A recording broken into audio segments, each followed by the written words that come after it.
Is your Peachtree accounting software's security as tight as it should be? Today, we're diving into how to expertly manage user IDs and passwords within Peachtree, now known as Sage 50. Safeguarding your valuable financial data first, navigate to the Maintain menu at the top of your screen.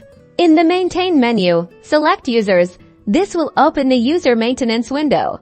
To add a new user, click the Add New User button. You will be prompted to enter a user ID and password for the new user. Remember to advise them to choose a strong, unique password.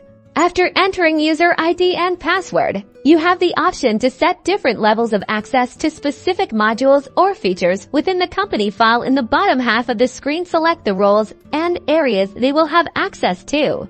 To edit an existing user, select the user ID from the list. Then go to Edit to modify user settings, for example, to change a password or permissions. For security purposes, periodically review user access rights, especially when employees leave the company or change roles. It is best practice to disable or delete user.